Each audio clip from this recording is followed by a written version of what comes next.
So today's audience question is, how do I go deep into a fear so that I may come out of it?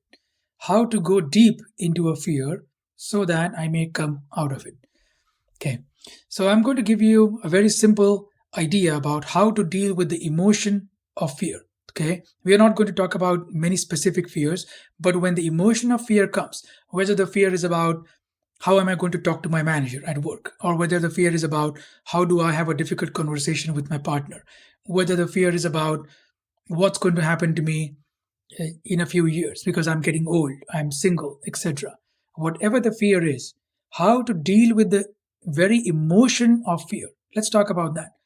I'm going to give you 3 steps, okay? 3 ideas basically. Firstly, do not invite fear. Okay, we'll talk about each one of them. Do not invite fear. Second, do not fight fear. Okay, do not fight fear. And third, do not identify with the fear. Simple enough. Do not invite it, do not fight it, do not identify with it. What does it mean to not invite fear? Which means I'm going on with my ordinary day and I have nothing better to do because I'm free or I'm idle, and suddenly I want to think about the thing that scares me. If you notice, fear doesn't always just come on its own. Sometimes we are actively inviting it because we have a habit of thinking about things that scare us. We have a habit of pondering these questions and wondering what's going to happen in our future. See, comes from insecurity, various causes for it. But notice how you are inviting fear sometimes. All we need to do is, in order to get by through our day, or in order to have a clear, sharp, healthy mind, not invite fear.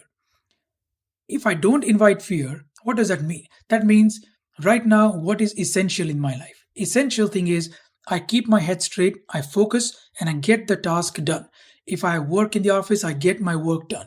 If I'm living happily alone or with somebody, my responsibilities include taking care of my children, my responsibilities include doing certain things for the house.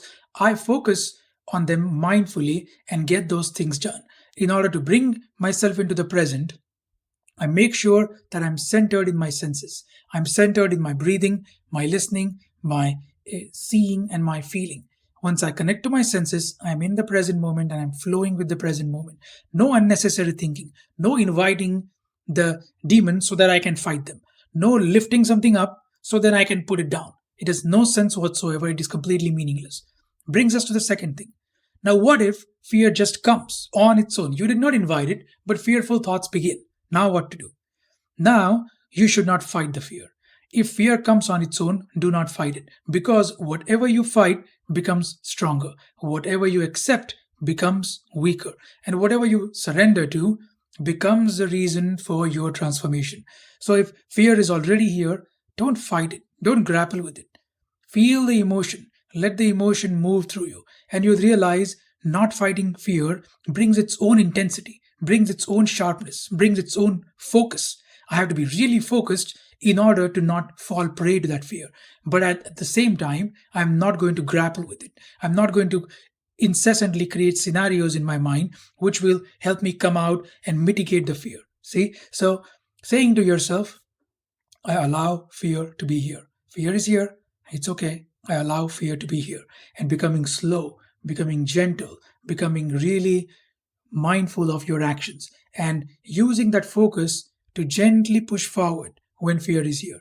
I'm not going to hesitate. I'm not going to start talking about my fear, invite somebody, tell everything what I'm feeling right now. I don't need to do any of those things. Fear is here. Acknowledge it. Move with it. Dance with the fear. Make sense? Now brings us to the third question, third point, which is if fear wants to leave on its own, if fear wants to go, let it go. See, I don't invite it, but if it comes, I allow it to come. If it goes, I allow it to go. I do not identify with it. I do not attach to the fear. What does it mean to become identified with the fear? Which means I create a label towards myself of somebody who is always afraid. I call myself somebody who is incapable. I call myself somebody who has a problem with authority figures. If I'm scared of strong people who are not strong at all, by the way, who don't know anything at work, they just pretend because they're playing a role.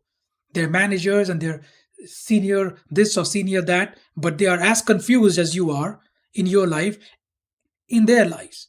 Make sense? So nobody knows anything. Everybody is learning through the process of living.